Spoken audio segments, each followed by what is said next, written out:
Tonight, Talechka will tell you a gentle fairy tale from Bulgaria. So get cozy, close your eyes, and let the story carry you into a peaceful night. Long ago, beyond the silver rivers and the sleeping hills, there stood an ancient forest. The people of nearby villages called it the Quiet Forest. Not because nothing lived there, but because everything inside it moved gently. The owls never screeched. The rivers never roared. Even the wolves stepped softly through the moss. And if snow began to fall at night, it drifted down so slowly that no branch would wake from sleep. At the edge of this forest, there lived a young girl named Anna.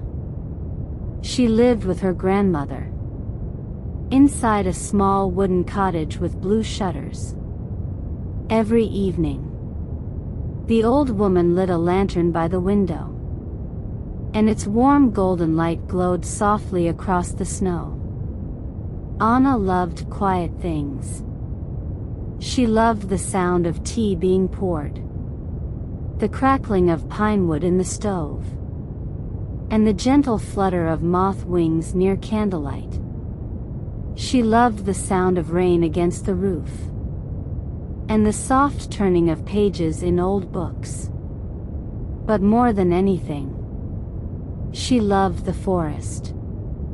Sometimes, before sunrise, Anna would stand outside in the cold morning air, watching pale mist drift between the trees. The forest always seemed awake before the rest of the world. Her grandmother often warned her, "The quiet forest listens carefully, so you must enter it kindly. Never shout, never rush, and never carry anger beneath the trees." Anna always nodded, because she understood. The forest did not like loud hearts. During winter, the village became very still. Snow covered the rooftops. Smoke curled slowly from chimneys, and narrow paths disappeared beneath soft white drifts. Most evenings, people stayed indoors near warm fires. But Anna liked sitting beside the window, watching moonlight shimmer across the frozen ground. One winter night, the wind arrived from the northern mountains. Cold, restless, heavy with snow. The trees bent quietly beneath it.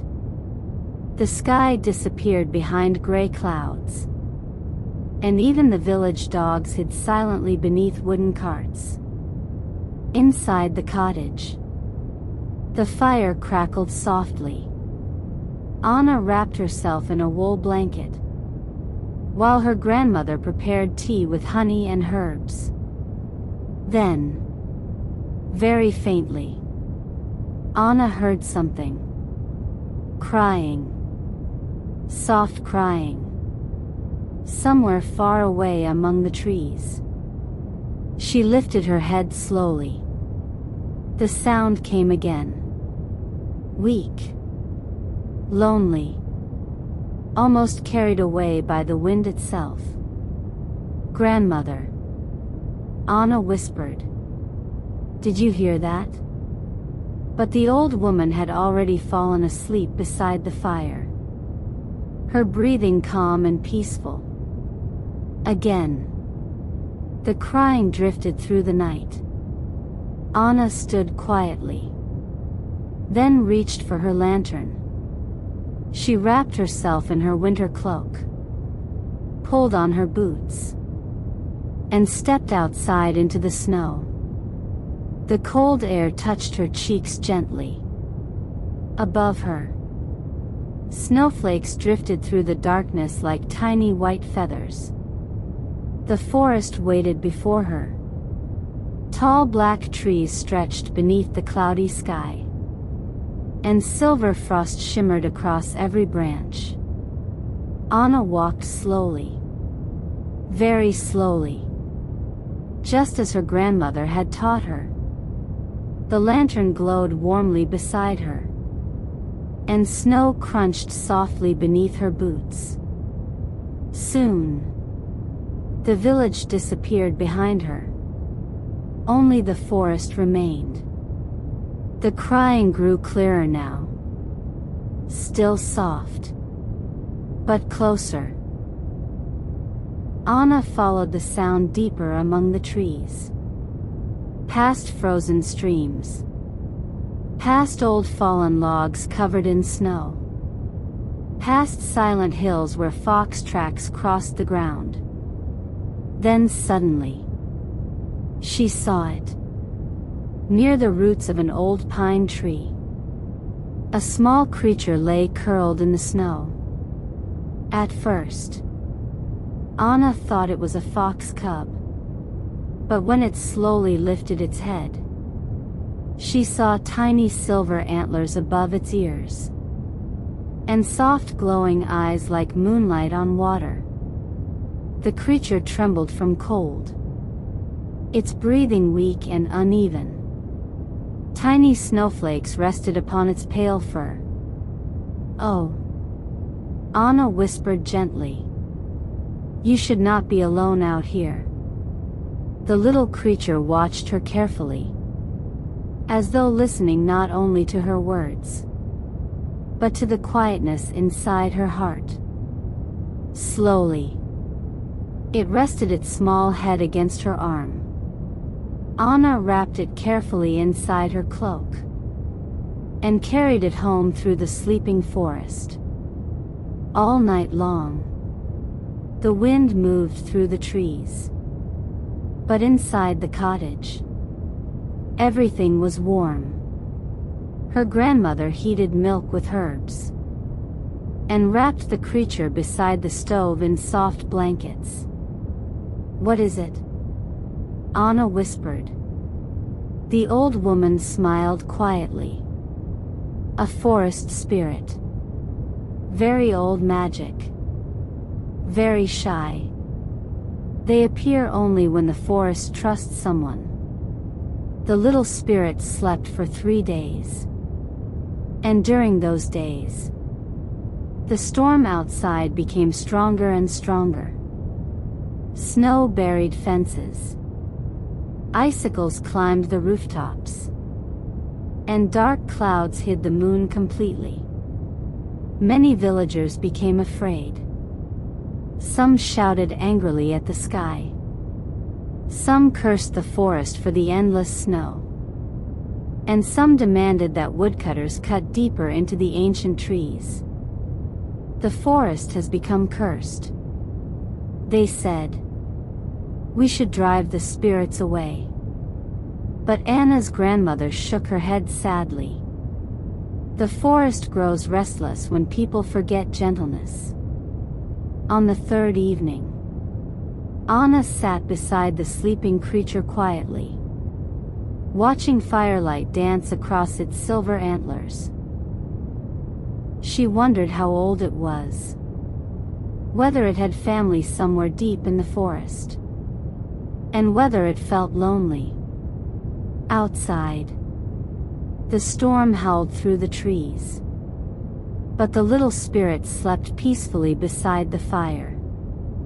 That night, Anna dreamed of the forest. She walked beneath enormous silver trees, while glowing lights drifted softly through the snow. Far away, she heard rivers singing beneath the ice. And somewhere deep among the woods, a great tree shimmered beneath the moonlight. When Anna awoke, the cottage was silent. The storm had weakened. Only soft snow now drifted outside the windows. Then she noticed. The little spirit was awake. Its silver eyes glowed gently in the firelight. Tiny sparks shimmered around its antlers like floating stars.